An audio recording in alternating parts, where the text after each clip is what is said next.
mean, you think about it. How can the preacher in the deep south of the United States move into a state of religious faith and drink strychnine and have no biological effects? Or the mother whose child is trapped under the car, who lifts up the car and pulls the child out. The mother doesn't say, geez, I didn't work out in 2 weeks, or God, I ate carbohydrates yesterday. She's not in any polarized state. She moves into a state of absolute certainty. And it's energy that lifts that car up, because energy is the epiphenomenon of matter.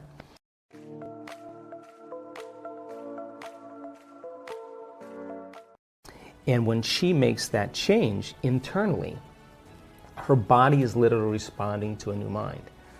So then in order for us to change our beliefs about spirituality, about money, about God, about relationships, we have to come out of our resting state, and the experience inwardly has to be transcendent or greater than any past experience. And that's when biology begins to change. People live the majority of their life in familiar feelings. You wake up in the morning as Ben, you look over at your wife and you remember your wife. That begins to fire certain circuits in your brain. You have certain feelings for her based on past experiences. And you lay in bed and you think about all the things you have to do and all the problems you have. And every one of those thoughts begins to produce a certain emotion, and you start to reaffirm your identity. You get up, you look at the dresser your grandmother gave you, you unconsciously perceive it as something. Then you go to the bathroom, you use the toilet, you think of a cup of coffee, you get a cup of coffee, then you go back into the bathroom, you take a shower, you dress, then you go back and check your emails. You have this certain routine that you do.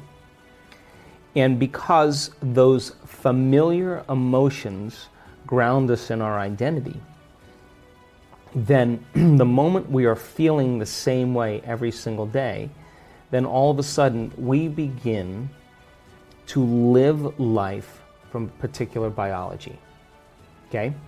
And so then you start thinking about all the knowns you have to do in your life, all the people you have to see, the places you have to go, the things you have to do at very specific times.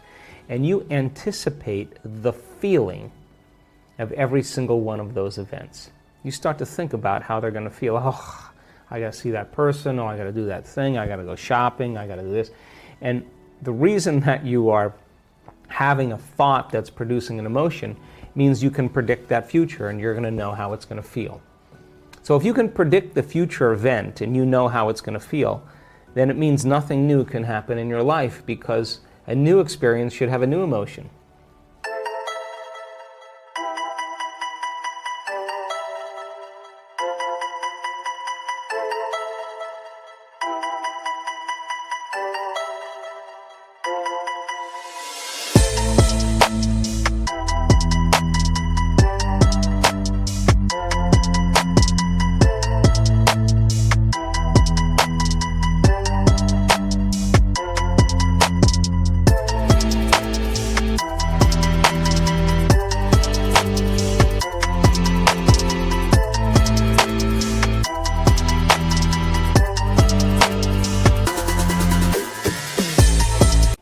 So people unconsciously begin to select knowns in their life, and they begin to emotionally embrace it, and what they're doing is they're limiting their possibilities.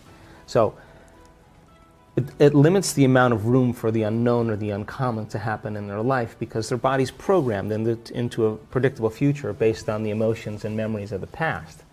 So then certain things in our life bring pleasure. You start thinking about a cup of coffee, or seeing your new puppy, or coming home and seeing your wife, or whatever it is. You select that thought in your mind. And if there's a reward that goes along with it, something that's going to feel good, the amazing effect is that your brain begins to produce the exact chemicals in anticipation of that event. So your body is beginning to anticipate or expect that future, and your body's preparing itself for that event. Now, there's nothing wrong with that, because you're anticipating the reward. But the antithesis begins to become a problem. When you're thinking about going to work and sitting next to the coworker you judge and hate, When you're thinking about waking up in the morning and you got to look for your pain in your back, and there it is because you look for it. You have a deadline for something that's taking all of your time and energy. People have certain problems in their life that have emotional correlations.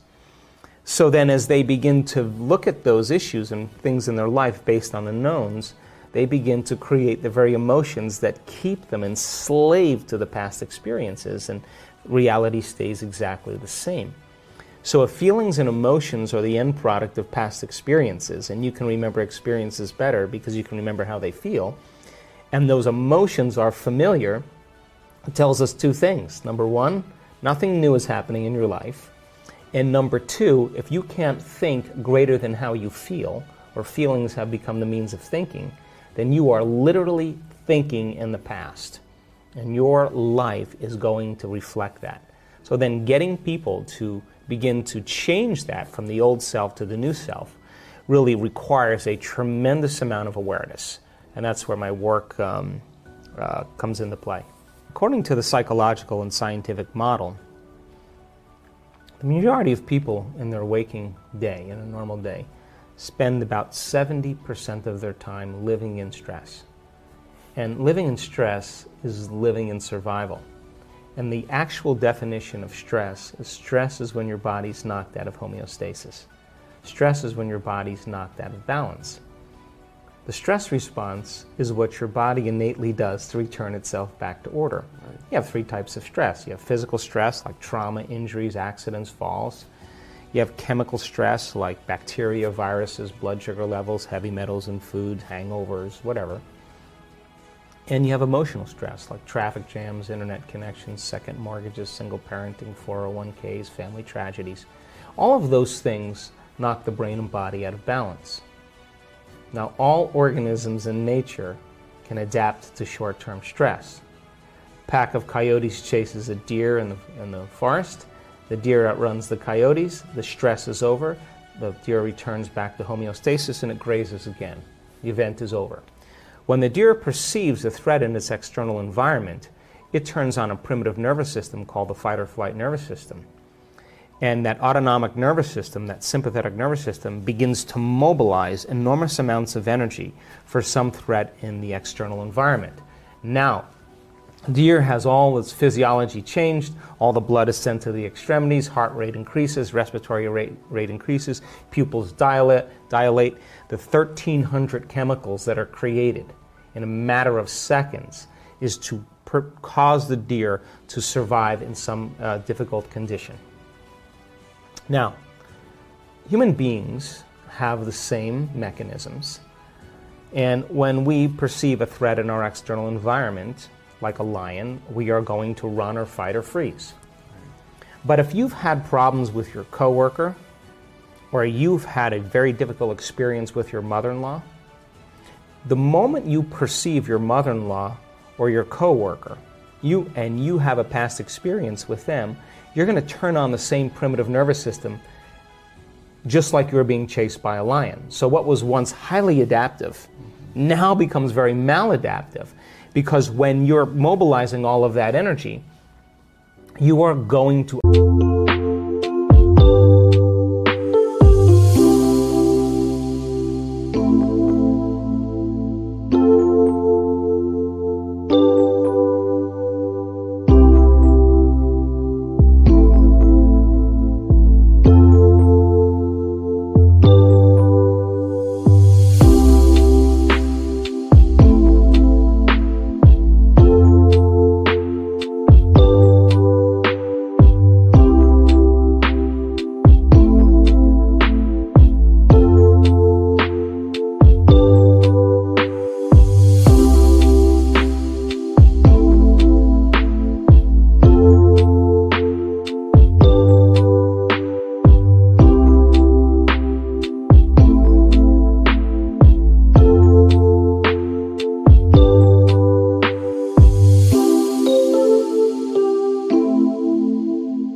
operate in very predictable ways. You're going to be an amped up animal with a big memory bank.